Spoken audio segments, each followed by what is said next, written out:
This is going to be about how to do digital climate organizing. My name is Iris. My pronouns are they, them.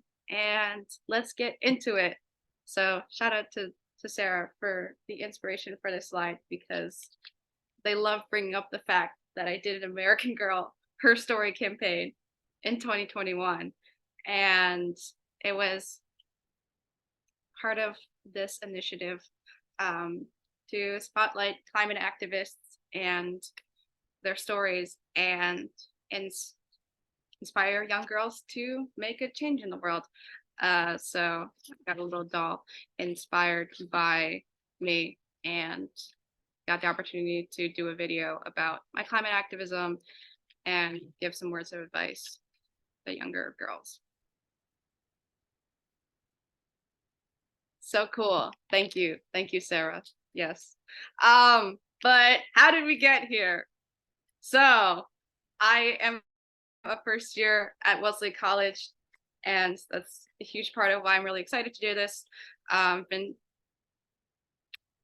given a lot of great opportunities so far my first semester, and great to spread my activism to a new audience of people. I'm originally from Columbia in Howard County, Maryland, which will come up a little bit. I've been doing this climate activism work for 5 years. I first started out with starting a local hub of the Sunrise Movement and Sunrise HoCo. HoCo is Howard County, and I will use that a lot. I know here it means House Council. Back home, it means Howard County. And our hub has led the implementation of Howard County Public School System Climate Action Plan. I also started and organized FFF Digital, which will be super relevant to our main topic today. Stands for Fridays for Future Digital, digital offshoot of the main Fridays for Future movement, which was started by Greta Thunberg. And there I am speaking on a panel with Greta Thunberg when Greta and the Fridays for Future movement won the Amnesty International Ambassador of Conscience Award back in 2019. This was around the time that FFF Digital was very new. And picture in the corner is me doing sunrise work, and then these two pictures over here are FFF Digital big digital strikes during quarantine. And currently, I'm a youth advisory board member for the Global Youth Storytelling Research Lab at Penn State, doing work with other youth advisory board members to highlight storytelling of youth activists across the world. So my origin story, back in 7th grade, when I got on Instagram, I was super duper infographic preachy. I made my voice heard, and that is a huge part of digital climate organizing, is making your voice heard and making people know that you care about this shit. And that's how you bring like-minded people to you. Then in 8th grade, I started to do local organizing, which includes Sunrise, but I also did other local stuff before Sunrise, like the Waterville Watershed Committee, Citizen Climate Lobby, organized a climate strike at my high school. And the top picture right here is our county executive coming to one of our events and signing our pledge to take climate action. And he's actually done a good amount of stuff on climate, not gonna lie. Yeah. And then like sophomore year to senior year, a good variety of global digital organizing, included a lot of digital campaigns that I could talk about for ages. One of them being mobilizing with local groups in Latin America and the Caribbean to get the Escazu Ya treaty ratified in 2021, which is an environmental treaty focused on protecting land defenders and promoting democracy and transparency on environmental projects. And a lot of key things for using social media to engage politically on the climate is content creation.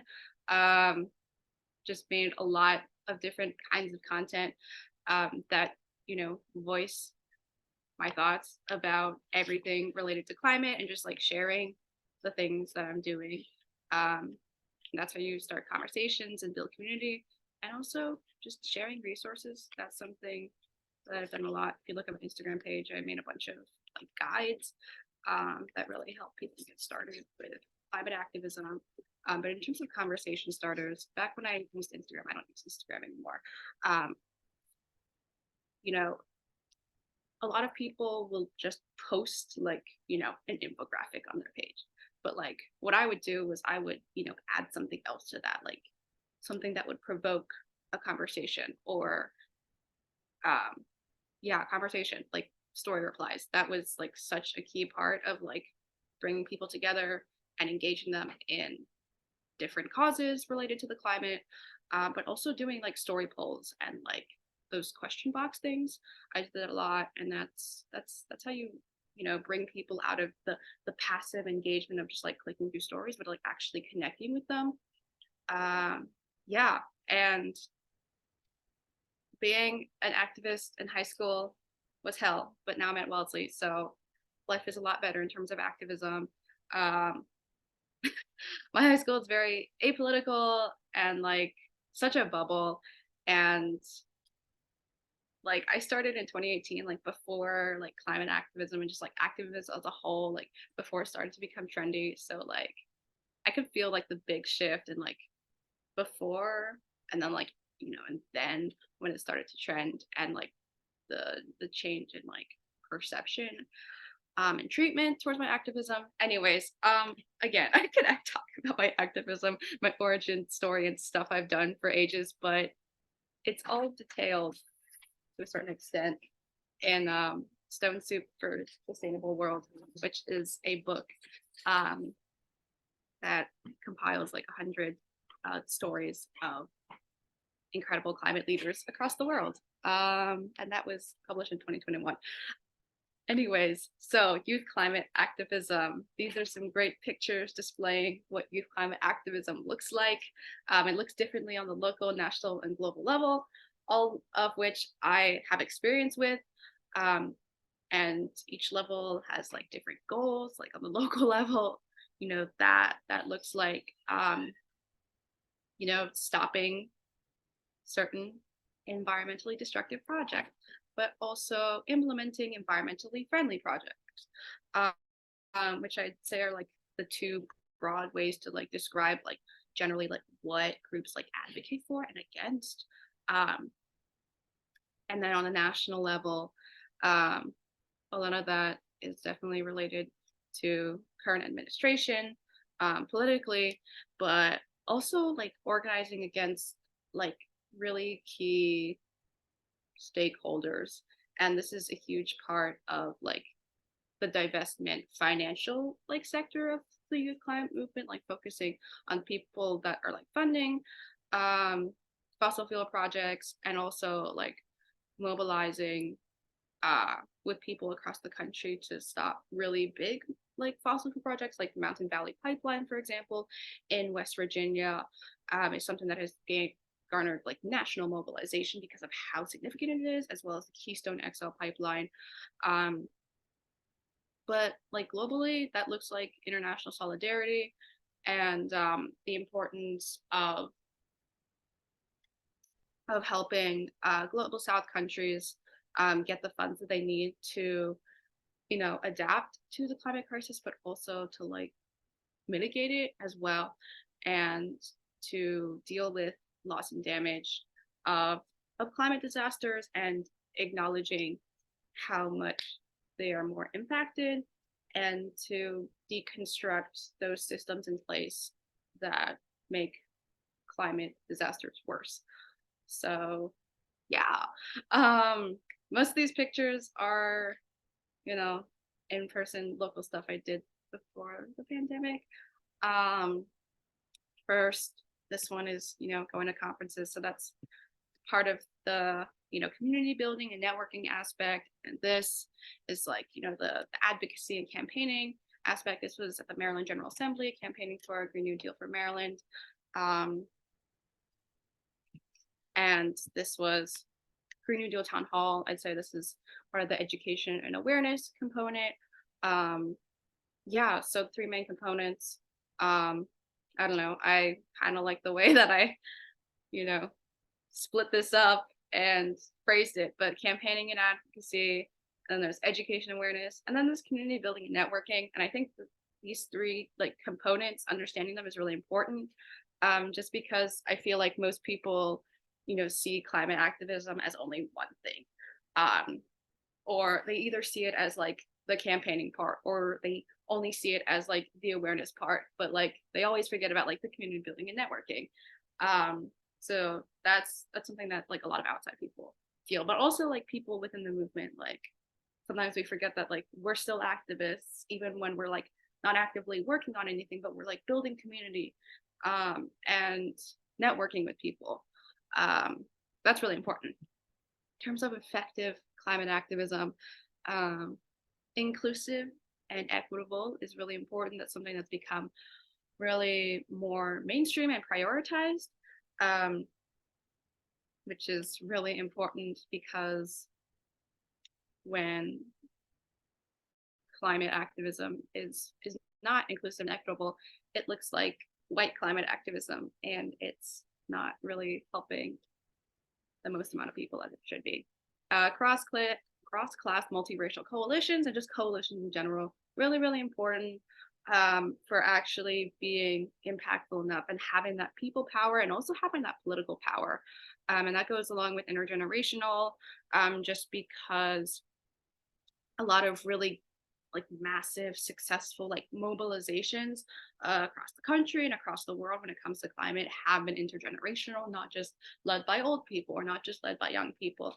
And it's really important that we all work together across generations because it's really, really important. There's a lot of good knowledge to be shared across generations. Good messaging, communication is like such communication and marketing are really important components of good climate activism, and important for it to be motivating and easy to understand, because a lot of like ineffective climate activism can be very like doom and gloom, and make people feel paralyzed, or it can use a bunch of jargon and not be accessible. So it's important to not be those things, but having clear targets, goals, and action plan, really important components, because that's how you do non-performative climate activism. Because when you're like just vague and broad, it doesn't achieve as much. So yeah, that's youth climate activism. So digital organizing. Here are the beautiful components of digital organizing that I could talk about for ages. Networking. Networking is really important, because the digital world gives us access to so many great people, and creates such great spaces for having conversations one-on-one and with groups of people, and it helps us discover greater potential for organizing. Community building also goes along with that, but it's how we understand and get to know each other more as people, and it gives us the strength to keep working on these issues. And communication infrastructures, this is a huge backbone of keeping organizations and movements going, and not just relying on sparse communication and in-person meetings, but really being well connected and having good communication skills. So key to digital organizing. And then of course there's the campaigning aspect, in terms of just direct campaigning online using digital tools like Action Network, which is a site that we can do petitions and letter writing, and also like events as well. That's a huge part of digital organizing. And then just advocacy in general, that goes back to like the whole content creation and making your voice heard kind of thing. That's a lot of what FF Digital did with our digital strikes. I think this is a good example here. Um, but yeah, I hope that makes sense. Digital tools to become besties with. Again, more things that I could, give more detailed tutorials on. LinkedIn is really, really great for finding like-minded people, to really learn how to navigate what you're trying to do, and also um, just to make good friends in the movement, and to really know what's going on, and what opportunities you can tap into. So yeah, some important tips for LinkedIn is to you know have have you don't have to have a super detailed profile, but have a profile that like people can like know who you are, and like see like what they want to reach out to you about. And yeah, Google Calendar is really great for staying organized. Something I've noticed at Wellesley is not enough people here use Google Calendar as much as I thought. Um, and it's really important to send Google Calendar invites so that transparency and updates, um, and organization, really, really important. Slack is every activist's best friend. I think that on the despite that, most activists have gotten sick of Slack just because we're in so many Slack workspaces. But nonetheless, it is a really, really good organizational tool when used correctly. It has a lot of really great channels, and is just really, really organized, and is really great for transparency. And it goes back to my point about like strong communication infrastructure. WhatsApp is great for like more informal, smaller group chats. Um, this is a point I'm going to make later on about like making group chats and like connecting and talking to people. Um, and it is really great so that you can um, have group chats across different kinds of phones, and also because it's not as clunky as GroupMe. I hate GroupMe. I hate GroupMe. And also you can just like easily connect with people. You can just like go to the member list and just like reach out to people like instantly because you have their phone number. And I'm a huge believer in like in using text and phone numbers to communicate with people. This also goes back to the fact that I do not use Instagram to communicate with people just so much. Um, and yeah, more Americans should use WhatsApp for the love of God. Yeah, just because it's great. It's great. And then Google Drive, like making transparency documents and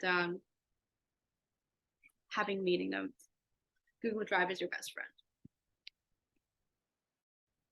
Keys to digital organizing success. Putting yourself out there is really important. And I feel like the nice thing about the internet is that, I don't know, I feel like it's easier to put yourself out there because you can just, speak your mind, and someone out there will understand you and connect with you. And some people won't, but that's okay. Making your voice heard. I guess that goes along with that. But like that's how you find like-minded people and organize together. And that's how I met like some of the most incredible activists that I work with on really cool initiatives. Um, Creating opportunities for connection and outreach. This is related to like content creation. Like this is like the kind of stuff I post on LinkedIn. Like, hey, what do you all think about this? Or any advice on this? Or I've been really, really thinking about this and this issue and this aspect of organizing. And people will be like, oh, I saw your LinkedIn post and blah blah blah. Oh, I saw your TikTok. Like, this is so important. Let's talk about this. And then yeah, but now onto making group chats. You find like-minded people, you connect with them one-on-one. Like, hey, let's talk about this together. Like, oh my God, this person's so cool. They think about this and this, and let's let's make things happen. Like I'm a huge believer in like group chats help make things happen instead of just being like, oh yeah, this is cool, you're cool, let's do this. But like group chats that like gets it started. Um, Spending the time to meet and connect one on one. This is really important. Of course, don't burn yourself out. So I think that's something you have to learn. It's like who you want to give your energy to in terms of like who of like meeting and connecting with people. I think that's something that isn't easy, and something that is a learning process. Um, but yeah, that's how you like make meaningful connections, and that's how you really build a better world. And doing doing your research on current orgs, initiatives, and activists. That's also a huge part of like how I got started. Is I would just spend my time looking and clicking around on Instagram and Twitter and Facebook and just like websites of like current like orgs and initiatives, and like that's how I've grown a huge knowledge of like a bunch of different things that are going on in the climate movement and also outside of the climate movement too. And that's how I've, learned of the existence of a lot of different activists. Is just like using the internet at your disposal because there's just so much out there, and so many action opportunities with different organizations as well. A ladder of engagement. This goes back to my Instagram story thing. Like not just letting people just like something or comment something, but reaching out to them, being like, "Hey, I saw you said something about this. Let's do something." And I think it can be daunting at first. I mean, like I will say that like I was a little, very direct when I started, just doing direct outreach, just like messaging everyone in my high school, like, "Hey, come to this event I'm organizing." And like some people were like, "Oh, this is so cool," and other people were just like mean because people in my high school suck. Um, but that's something that you can learn and work on. But yeah, this all goes back to putting yourself out there. That's how you grow and do what I've been able to do. um yeah. So gap year, I in fact took a gap year. So I was accepted into the class of 26, but I am the class of 2027. So climate activism, I worked on FFF Digital. um, I also helped organize the HoCo Youth Activist Coalition. Again, back with the HoCo. HoCo is Howard County. I was also a climate science youth messenger. ClimateScience is this climate education organization based in the UK that have really cool courses um, on a lot of different climate topics. And they gave me a badge to go to the UN Water Conference. So that's the picture there on the right. Um, Internships. I was a DEI intern at the, again, HoCo, Howard County Conservancy. And I was an international intern at the Climate Reality Project. And I did this fellowship over the summer, uh, part of Climatebase, which is this startup that helps promote getting people across all different sectors to find their job in the climate space. Yeah, I was in the third cohort, and I was the youngest Climatebase fellow. And yeah, I went to the UN Water Conference, learned about how all that stuff happens, met a lot of cool people, and then Power Shift Convergence, which was this really cool, really intersectional, radical, climate justice conference, people across the country, and it was in New Orleans, and which is the front lines of the climate crisis in the United States. And we also did a bunch of stuff with digital organizing too. But yeah, gap year, really cool, really rewarding, and definitely, went how I wanted it to, but also surprised me in a lot of different ways. And I think that's what made it valuable. But in terms of getting these opportunities, being like having a presence online and connecting with people and making those connections is how you get it done. So don't be afraid to just be a little bit chronically online like me. I promise I'm not that chronically online. Actually, I don't know. Hello. Okay, I have a bunch of resources because everything I've shared, um, is only, I guess, an intro, I guess, to everything that I know. But I have like much more detailed resources that dive into the main aspects that I talked about. So different youth climate groups that you should know. I made an entire slideshow on that. With FFF Digital, we created a comprehensive digital campaigning guide. And for my friend's organization, we made a training on networking, just because the specifics of that are much more detailed than I could cover in this kind of presentation. And of course, I am a resource. Connect with me on LinkedIn. And my Instagram accounts do exist. And I think when you look at them, you'll kind of understand the stuff that I've been talking about in terms of like, content creation and making your voice heard, and how that's, helped to do what I do and how other people can do it as well. So it's just like, an archive of my activism. Of course, that's my email. Also, I live in Claflin, and that is where I am right now. Yeah. Okay. So, in 2022, actually, I did this project with In the Know from Yahoo, and doing this climate change maker little film, and its focus is on digital campaigning. So I thought I would share it with you all, and I'm going to remove my headphones so you can all hear it.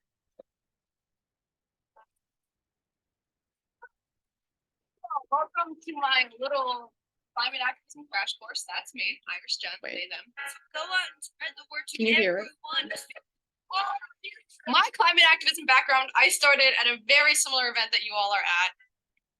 That's me testifying at the George Howard Building in favor of the plastic bag fee in 2018, which is now a thing. I think that the deadline and timing of this climate crisis is what really made me understand how urgent it is. The climate crisis affects every scope of humanity. It's just really existential and urgent. My name is Zhan. I am a climate change maker focusing on digital campaigns. Growing up in Maryland, I learned about the climate crisis through school. A lot of that knowledge really inspired me to get more involved in my local community, so I went through my newspaper and such looking for local events and started showing up at some of those. Learned about all these different initiatives in my local community, like Howard County Climate Action, Less Plastic Please, and Citizens Climate Lobby, just a few groups that I got involved with. I sort of noticed how I was one of the only young people there.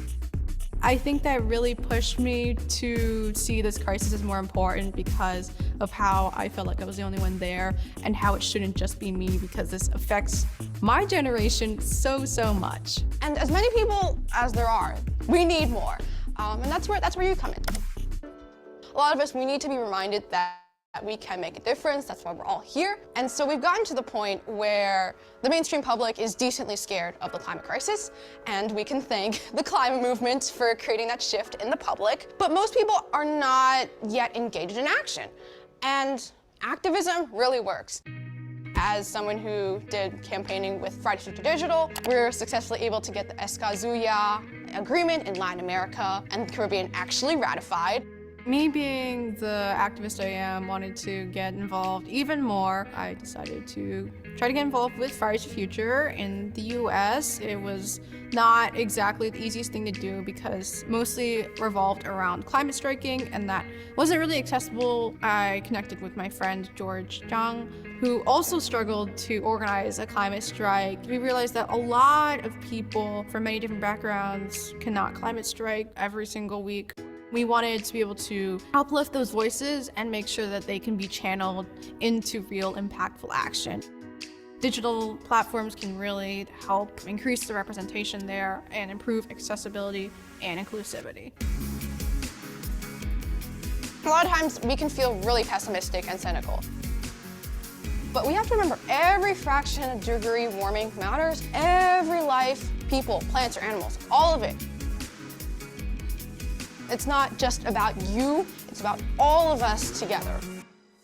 Accessibility is really important for me and for the climate movement as a whole, because when I first got involved, I was the one Asian person of color, young person in the room.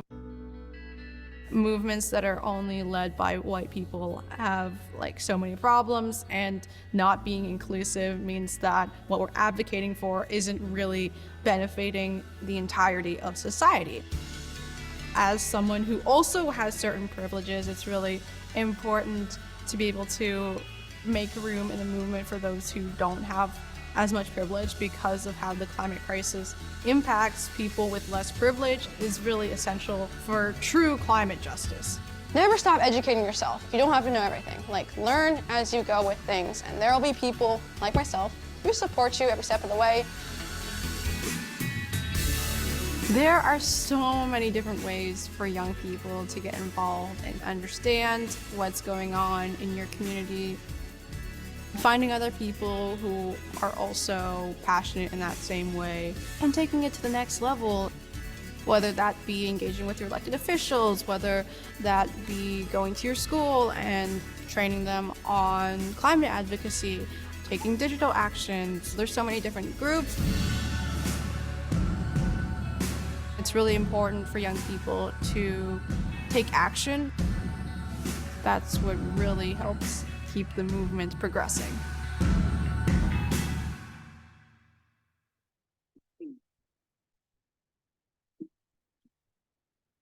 Nope. Whoa, okay, thank you all. Welcome to my little climate activism crash course. That's me, Irish Jen. Okay, somehow, woo, give me a second. I think that something in my slides, decided to glitch. Anyways, so somehow my slides decided to skip this slide on climate activism at Wellesley. I'm part of ENACT, which is Environmental Action Group at Wellesley, and part of the Climate Justice Committee. And since I'm first year, still new, still learning everything that's been going on at Wellesley.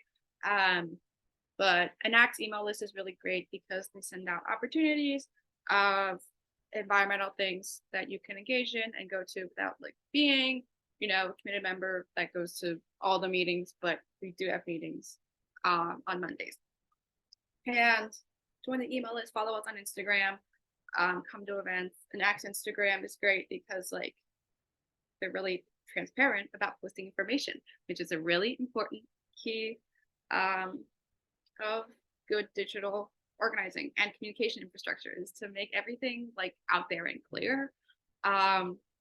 Working on keeping Wellesley accountable to divestment and sustainability, and also ENACT engages in Fridays for Future Wellesley every Friday, 3 p.m. at Wellesley Town Hall.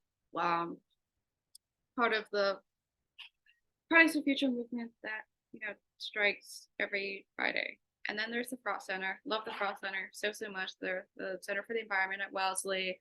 They have a lot of really great programming of resources, opportunities, and events. They just had a lecture on what climate justice looks like in the Caribbean, and it was really great.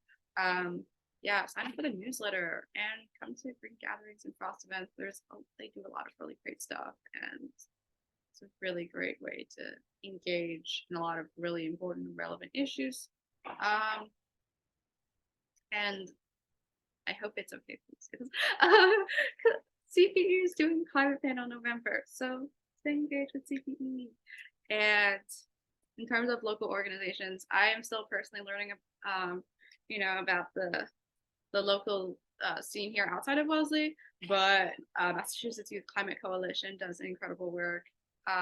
So yeah, there are a coalition of youth-led climate groups across the state, and yeah, that is all I have. More than happy to take questions or whatever. Yeah, or go over something that I talked about.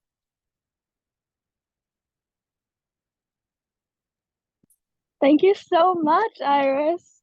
Yeah, let's turn over to Q&A. So if anyone has questions, you can type it in the chat or unmute. Yeah. Oh, something else I was going to do was I was going to send the presentation and everything. It's like my presentation got links and resources and information, and it's accessible to everyone. I don't like to gatekeep information, unlike some.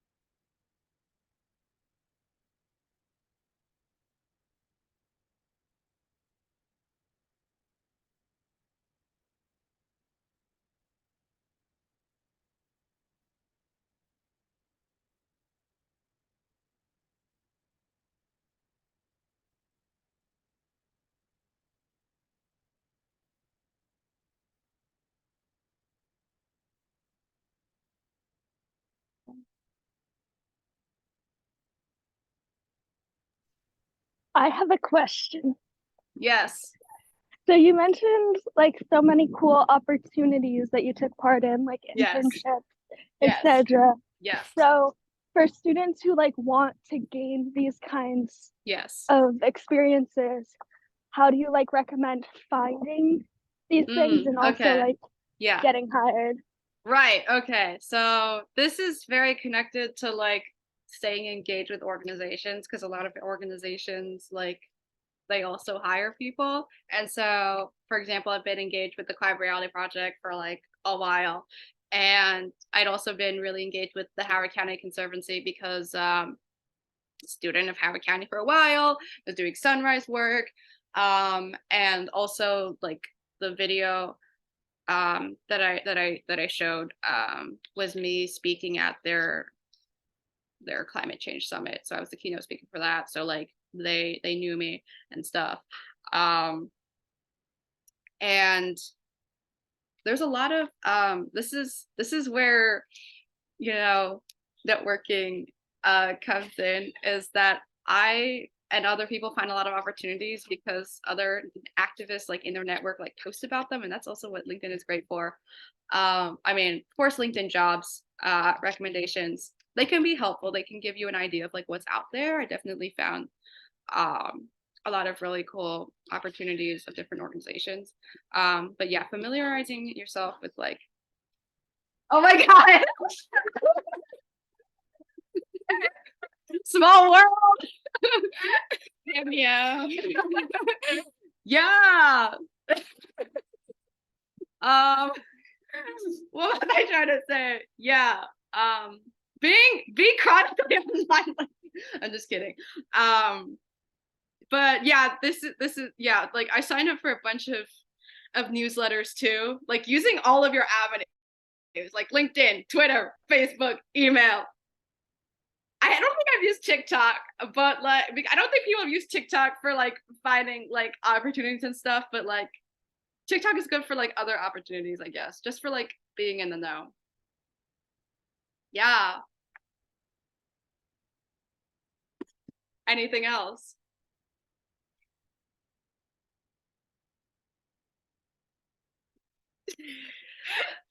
Thank you so much for being here. Thank you for having me. You led a wonderful